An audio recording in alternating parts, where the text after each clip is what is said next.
మేడగది మీరు దేవుని కలుసుకునే స్థలం. ప్రపంచంలోని 35 భాషల్లో ప్రచురితమవుతున్న అనుదిన ధ్యానాల పుస్తకం.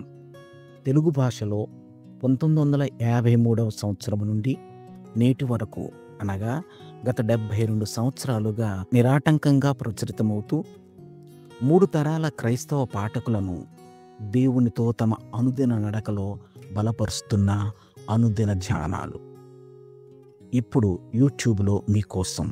వినండి, దేవునితో మీ అనుదిన నడకలో వర్ధిల్లండి. ఈనాటి మేడగది ధ్యానాన్ని చదువుకుందాం. శనివారం, ఫిబ్రవరి 15, 2025. ఈనాటి ధ్యానాంశం ప్రతిస్పందించడానికి నిరాకరించుట. ప్రతిస్పందించడానికి నిరాకరించుట. ఈనాటి వాక్య భాగంగా రోమీలకు రాసిన పత్రిక 12వ అధ్యాయము 17 నుండి 21 వచనాల వరకు చదవండి. ఈనాటి ముఖ్య వచనం, కంటికి కన్ను పంటికి పళ్ళు అని చెప్పబడిన మాట మీరు విన్నారు గదా.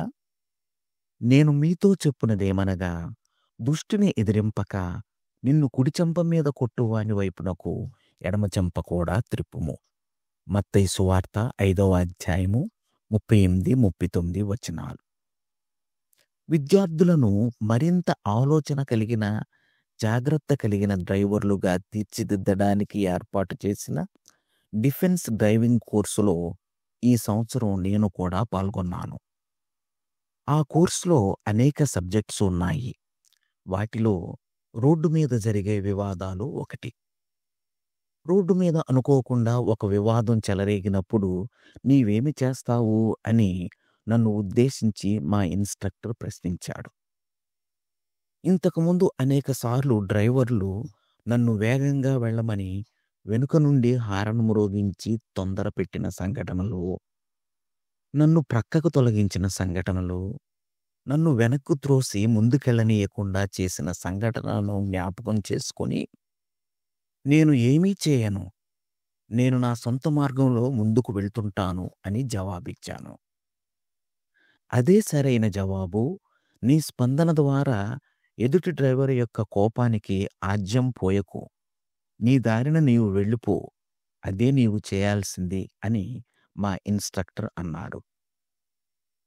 నా జీవితంలో మిగిలిన విషయాల్లో కూడా నా విధానం ఇదే అయితే ఎంత బాగుండును. ఇతరుల కోపానికి ఆజ్యం పోయడం వల్ల ఒరిగే ప్రయోజనం ఏమీ ఉండదు. నిన్ను కొట్టువాని వైపునకు నీ రెండవ చెంపను కూడా త్రిప్పుము అని మత్తయి సువార్తలో యేసు ప్రభువు ఆదేశించాడు. దానిని మనస్సులో ఉంచుకొని ఒక చిరునవ్వు, ఒక స్నేహపూర్వక సైగ, ఒక మెచ్చుకోలు, ఒక జోక్ చెప్పడం, మరి ముఖ్యంగా అస్సలు స్పందించకుండా ఉండడం కోపం రేపే పరిస్థితిని వెంటనే చల్లార్చుతుందని గ్రహించాను. రెండో చెంప తిప్పినట్లుగా ఇంకా ఏ ఏ విధానాలు అనుసరించగలమో ఆలోచించండి. నేటి ధ్యానం. నేను ప్రతిస్పందించడానికి నిరాకరించినప్పుడు కోపం చల్లారుతుంది. ప్రార్థన. మా అందరికీ తండ్రి అయిన దేవా, అన్ని పరిస్థితుల్లో మేము నీ మంచితనము, ఓర్పు మరియు కనికరమునకు మాదిరులుగా ఉండుటకు మాకు సహాయం చేయము. యేసునామములో ఆమేన్. ప్రార్థనాంశం. దూర ప్రాంతాలు వాహనాలు నడిపే డ్రైవర్లు. తన అనుభవాన్ని ఈనాటి ధ్యానంగా మన కోసం వ్రాసి పంపినవారు మోనికా ఏ. ఆండర్మాన్, న్యూయార్క్, అమెరికా.